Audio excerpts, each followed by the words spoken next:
nas próximas semanas a carta que o apóstolo Paulo escreveu aos santos que viviam naquela época em Éfeso, que a gente chama a carta aos Efésios. Ok, este é o primeiro estudo hoje à noite, mas na verdade eu não vou nem entrar na carta. Eu vou falar sobre a cidade de Éfeso e eu vou falar sobre o início da igreja em Éfeso. Aí o início da igreja se encontra em Atos. Espero que você tenha sua Bíblia com você e pode abrir agora para Atos capítulo 18 e vamos começar com o versículo 18. Antes disso, em Atos 18, Paulo estava na cidade de Corinto. Ele encontrou um casal lá chamado Priscila e Áquila, que eram do mesmo ofício dele, faziam tendas também. Aí então juntou com eles eram cristãos também, e eles compartilharam não só o ofício de fazer tendas, mas também eles compartilharam a evangelização, né, do evangelho, quer dizer, a pregação do evangelho em Corinto. Então, vamos começar lendo aqui. Paulo, tendo ficado ali ainda muitos dias, despediu-se dos irmãos. Os irmãos, então, em Corinto, né? Aí navegou para a Síria e com ele Priscila e Áquila, havendo rapado a cabeça em Cencreia, porque tinha volto. Um momento, tem alguém entrando. Aí tinha volto. Eles chegaram a Éfeso, ok? Chegaram a Éfeso, onde Paulo os deixou. Ele deixou Priscila e Áquila. E tendo entrado na sinagoga, discutia com os judeus. Estes rogavam que ficasse por mais algum tempo, mas ele não admitiu. Então, antes, desculpe, puxa, ok. Antes se despediu deles dizendo: se Deus quiser, de novo voltarei a vós, e navegou de Éfeso. Interessante, então, ele chega em Éfeso pela primeira vez com Priscila e Áquila. Ele entra na sinagoga e ele fala com eles sobre o Evangelho de Jesus Cristo, e eles têm algum interesse, ok? E eles querem que ele continue algum tempo, mas ele não faz. Ele precisa ir para Jerusalém, então ele se despediu deles e ele viajou, mas ele deixou Priscila e Áquila lá na cidade. Depois, se Deus quiser, na semana que vem a gente vai falar um pouco mais dessa história e a gente vai ver alguma coisa interessante que Priscila e Áquila faz antes da volta de Paulo. De fato, Paulo só volta para Éfeso para realmente continuar a sua missão nessa cidade em capítulo 19, ok? Mas isso é a semana que vem, tá bom? Então agora, você já pensou sobre as cidades na Bíblia? O que você imaginava quando você pensou sobre as cidades? Tá vendo essa foto aí embaixo? Na verdade, antigamente, quando eu pensava numa cidade lá, eu pensava veja bem, coisas assim, ruas de barro, ok, casas de taipa, falta de saneamento e água encanada nas cidades bíblicas. E eu estou falando nas cidades em geral, não só Éfeso. Muito pouco comércio, ok? Agricultura de subsistência, quer dizer, eles cultivavam suas próprias comidas, não é? E aí então, aí a realidade bíblica dessas cidades, a realidade histórica daquela época é muito diferente do que isso. E eu quero compartilhar com vocês algumas coisas sobre a cidade de Éfeso, até a geografia e alguma coisa sobre o comércio e depois sobre a cultura e a religião também. Então, Éfeso era localizado à beira do Mar Egeu. Conhece o Mar Egeu? O Mar Egeu fica entre Grécia, onde tem a grande cidade de Atenas, e Ásia. Era chamado Ásia naquela época, a gente também chama de Ásia Menor, e hoje em dia é Turquia. Então, o mar entre essas duas cidades, esses dois lugares, duas regiões, era chamado Mar Egeu, e Éfeso era uma cidade portuário, muito importante naquele dia. Muitos bens chegaram do leste, indo para Roma, e passava pelo porto de Éfeso para no navio para chegar ou em Cencreia, que a gente acabou de mencionar, para passar pelo outro lado de Grécia e embarcar novamente num barco para Roma, né? Todo esse comércio. Então era muito importante por ser essa cidade comercial e portuária. Aí, vocês já ouviram falar das 7 igrejas da Ásia, né? Então, fala de igrejas nas cidades nesta parte do mundo. As 7 igrejas de Apocalipse, né? E Éfeso era a maior cidade, deixa eu ver aqui, tá vendo Éfeso aí? Maior cidade na costa leste, chamado Ásia, então desse mar Egeu também. Ok? Os arqueólogos descobriram as ruínas. Não existe mais hoje a cidade de Éfeso, sabia? Só existem ruínas, ok? Mas eles até conseguiram mapear a cidade toda, ok? Eles sabem até os altos e os baixos. A parte mais perto da água, do porto, e a parte mais alta até onde tinha, sabe o que? Tinha o templo de Ártemis, ou Diana. Era uma das 7 maravilhas do mundo antigo, ok? 7 maravilhas. Podia ser visto do mar Egeu e realmente os navegantes, então os navios, pessoas nos navios podiam ver de muito longe, iluminado lá do alto. Então, mas dentro dessas ruínas eles encontraram muitas coisas interessantes. Ginásio feminino, banheiros públicos, Odeon, que era um pequeno teatro de 1.000 para 1.500 pessoas. Quer dizer que cabia 1.500 pessoas. Puxa vida, já nessa cidade. Essa cidade não era uma cidade de casas de taipa e de ruas de barro, sabe, e até falta de saneamento, não tinha basílico, tinha um palácio do concílio, tem a ágora, eu vou falar sobre isso daqui a pouco, templo de Domiciano, que era um César lá em Roma, casas no muro, casas bonitas, casas grandes, de pessoas que tinham mais poder aquisitivo naquela época. Tem uma grande biblioteca. Paulo não conheceu essa biblioteca, que foi construída depois que ele estava lá. Mas logo depois, no 2º século, foi construído antes da cidade ser completamente destruída. Já falei, tinha 2 ágoras, na verdade. Vou falar mais sobre a ágora daqui a pouco. Tinha um teatro maior, imagine, um teatro que cabia 24.000 pessoas sentadas nessa cidade. Então, e tinha essa aqui que eu nem sabe bem falar, Verulanus,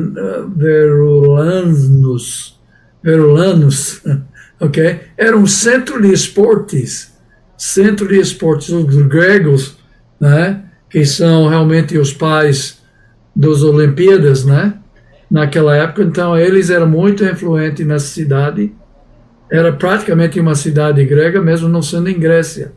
Aí, então, deve ter influenciado esses ginásios e esses centros esportivos que tinha, e até estádios também.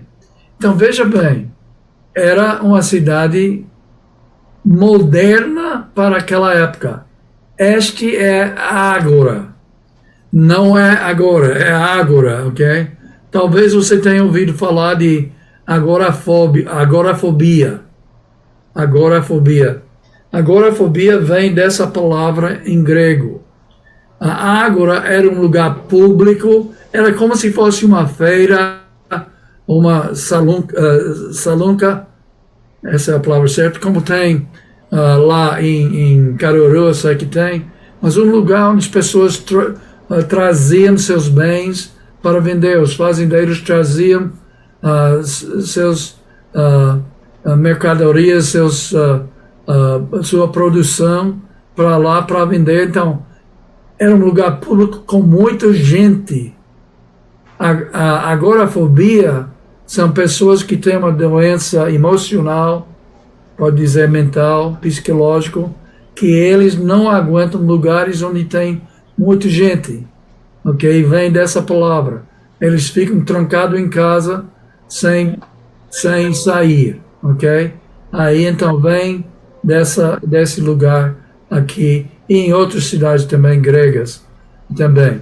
Era uma cidade bonita, bem feito. Esse é um dos portais da cidade, uma das entradas na cidade naquela época. Veja, vamos falar um pouco sobre a cultura da cidade. Então, como eu falei naquela lista lá que os arqueólogos descobriram, tinha um teatro que cabia, era um anfiteatro, não é? Quer dizer, não estava coberto, mas cabia 24 mil pessoas sentadas. Que coisa grande. Acho que é uma cidade simples, não é uma cidade com muitos habitantes no primeiro lugar, mais de 200 mil habitantes, alguns até dizem até 500 mil de habitantes, difícil saber exatamente quantos, ok?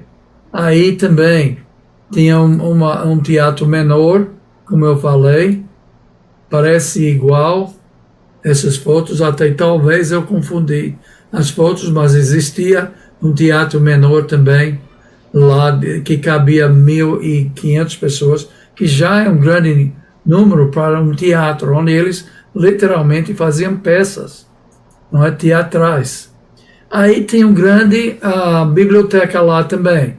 Agora, essa biblioteca foi construída depois da época de Paulo, então ele não conhecia. Era a chamada Biblioteca de Celso. E até Celso era uma pessoa de alto escalão naquela época, e ele morreu e o filho construiu essa biblioteca e colocou o nome dele. Estou tentando lembrar quantos, eles já descobriram quantos exemplares de pergaminhos essa biblioteca cabia, mas eu não lembro agora, mas foi muito. Então pode ver que a cultura deles estava avançado, ok? Essa é uma das casas. Bem, casa moderna para aquela época. Agora, obviamente, não tinha energia elétrica, não tinha coisas que a gente tem hoje em dia, mas era uma casa interessante, às vezes até tinha água dentro.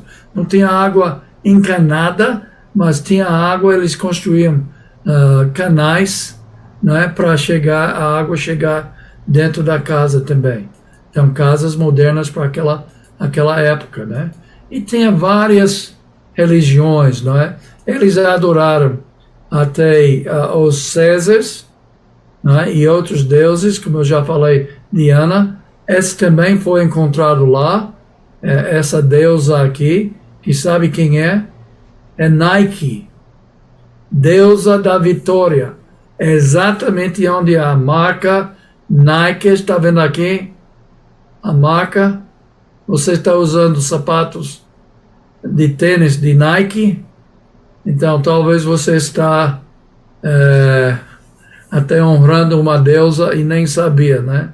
Claro que nós não acreditamos em deusas, mas eles acreditavam. Então Nike pegou o nome da marca deles, dessa deusa, porque ela era considerada a deusa da vitória. Interessante, não é? Aí então, também tinha ruas calçadas e tinha sinalização até nas ruas, ok? Sinalização nas ruas. Veja bem, essa sinalização aqui, eles descobriram que era a maneira de como chegar no prostíbulo. Porque eles tinham muitos deuses e deusas, então eles tinham sacerdotisas que servia lá no templo de Diana, por exemplo. E para ganhar dinheiro para poder manter o templo lá, então eles serviam como prostitutas. Aí ganhando dinheiro, então sinalização na rua também para chegar no prostíbulo. O governo da cidade era muito bom. Veja essa rua. Rua calçada, quer dizer, a entrada principal da cidade era calçada e pode ver aquelas colunas. Em cima daquelas colunas, em alguns tinha estátuas de dignidades daquela época, mas também tinha tochas para iluminar a estrada à noite. Então eles tinham iluminação pública também à noite e ruas calçadas. E sabe o que era calçada? Era calçado de mármore. Mármore era tão abundante naquela região que eles usavam como pedra comum, ok? Muito diferente do que a maneira que a gente usa. Aí então também tinha água chegando lá das montanhas através dessas vias construídos pelos romanos, ok? Eram bons engenheiros e bons construtores, então levava água doce, água fresca lá para a cidade também. Então, moderno sistema de águas. Até veja, tinha banheiros públicos, tinha sanitários públicos. Você pode imaginar onde as pessoas sentaram e pode imaginar o que eles faziam nesses lugares. Infelizmente não tinha divisoras, né? Então a pessoa sentava ao lado do seu amigo para fazer as suas necessidades. E aí veja a ingenuidade deles.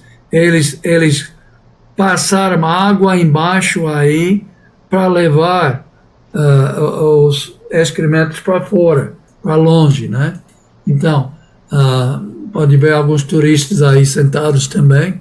Aí também esse lugar era banheiros, onde eles publicamente podiam tomar banhos também. Então, a gente nem imagine uma cidade assim nessa época. Esse é um outro lugar, eu não sei a pronúncia desse Prytanion, ok? Era uma outra entrada da cidade, mas essa entrada levada diretamente para esse lugar, e esse lugar era o centro administrativo da cidade. Então eles tinham governo, governando e dando melhoramentos na cidade e tudo. E eu acho que isso também é um templo dos imperadores. Isso é Domiciano. E veja o tamanho. Eles não encontraram a estátua inteira, eles só encontraram a cabeça dele. Mas veja a cabeça dele, dessa estátua, ao lado dessa mulher, para imaginar qual foi o tamanho da estátua. E era Domiciano, eles adoravam os Césares. A religião do povo. Uma das 7 maravilhas do mundo, como eu disse. Agora, essas ruínas foram completamente destruídas, pedaços levados, então não existia mais nada a não ser a fundação lá no alto, no lugar mais alto, perto da cidade. E Atos 19 fala sobre isso. Atos 19, começando com o versículo 32, uns, pois, gritavam. Houve um grande tumulto lá. As pessoas que faziam nichos de Diana, de prata, ok?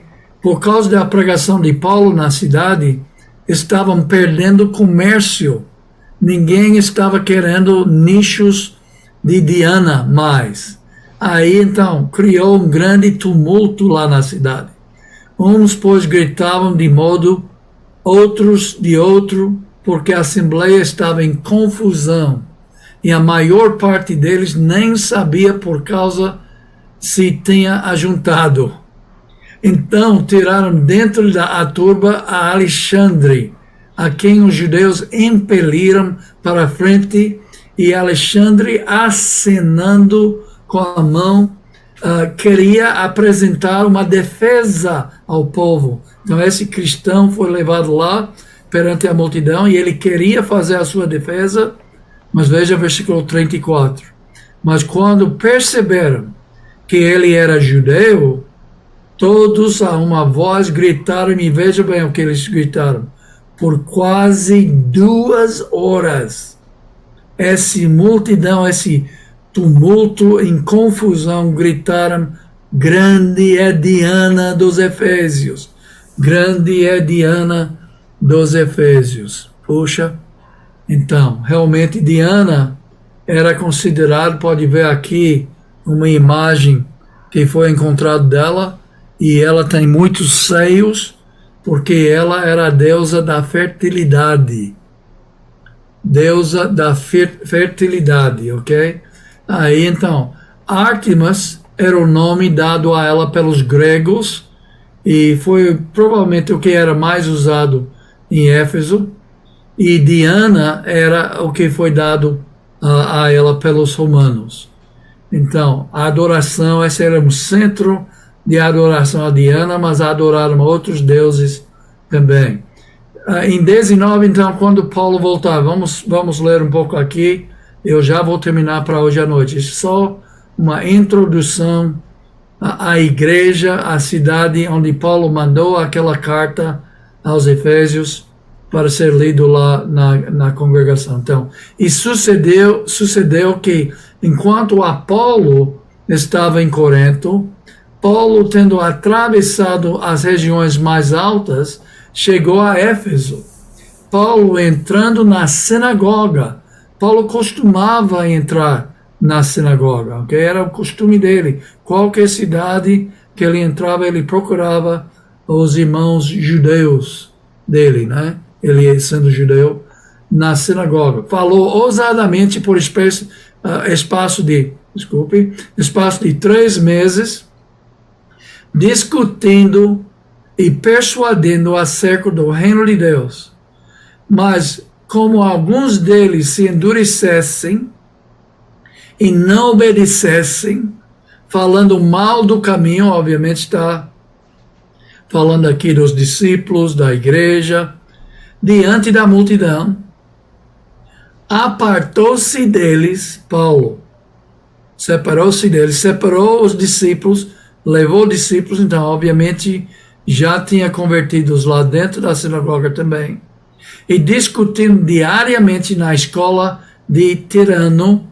Durou isso por 2 anos, de maneira que todos os que habitavam na Ásia, tanto judeus como gregos, ouviram a palavra do Senhor. Então, veja bem que grande recepção o Evangelho teve nesta cidade. Em 2 anos, na verdade, o total que ele ficou lá é 3 anos, mas em 2 anos nesta escola de Tirano, mas durante aqueles 2 anos, todos os habitantes da Ásia, deve ter milhões de pessoas, tanto judeus como gregos, ouviram a palavra do Senhor. Graças a Deus. Ok? Então, mesmo enfrentando uma cidade muito pagã, com muitos deuses, né, eles estavam prontos para ouvir, pelo menos alguns deles, e na verdade todos os habitantes da Ásia ouviram o Evangelho através daquela época. Então, último slide para hoje é essa aqui, representa o apóstolo Paulo, tá bom? Então, o apóstolo Paulo representava muito bem a cidadania de Éfeso. Talvez foi por isso que ele queria ir para lá. Ele deve ter ouvido muitas coisas sobre esta cidade. Eu lembro que na segunda viagem missionária dele, ele queria ir para a Ásia, mas foi impedido pelo Espírito Santo. E aí ele recebeu aquela chamada do Macedônio, chamando ele para Macedônia, para a Europa. Aí no dia seguinte, então, ele partiu para Macedônia, ele foi para Anfípolis, ele foi para Tessalônica, ele foi para Bereia, e aí desceu para Atenas, e depois para Corinto, e depois então termina o segundo, e esse aqui é o início da terceira viagem missionária do apóstolo Paulo. Finalmente ele chega em Éfeso, chega na Ásia, onde ele queria. Ele era judeu, então ele podia entrar na sinagoga e ensinar, ok? E a cidade tinha sinagoga. Não foi encontrado nenhumas ruínas da sinagoga, ainda, quem sabe, algum dia pode, mas a Bíblia fala que ele entrou na sinagoga. Ele era cidadão romano também. E essa cidade tinha muita influência dos romanos. Então, muitos comerciantes estavam levando bens para Roma também. E partiram daquele porto. E ele falava grego, obviamente, até as cartas dele são escritas em grego. Então, parece que Paulo foi um missionário ideal para esta cidade. E ele acabou evangelizando essa cidade e região de Éfeso, e ele acabou realmente plantando uma igreja forte, uma igreja com presbíteros. Se Deus nos der tempo, vamos falar até sobre isso também, em um espaço de tempo relativamente pequeno. Na verdade, esse é o lugar onde ele passou mais tempo, pelo menos o que nós sabemos. Ele passou uns 18 meses em Corinto, mas em Éfeso ele passou uns 3 anos na cidade. Então, não existe outro lugar onde a Bíblia fala que ele passou mais tempo do que isso, ok? Mas mesmo em 3 anos, ele conseguiu fazer grandes coisas nessa cidade. Se Deus quiser, vamos continuar então a semana que vem, ok? E agora vamos ter mais um cântico e depois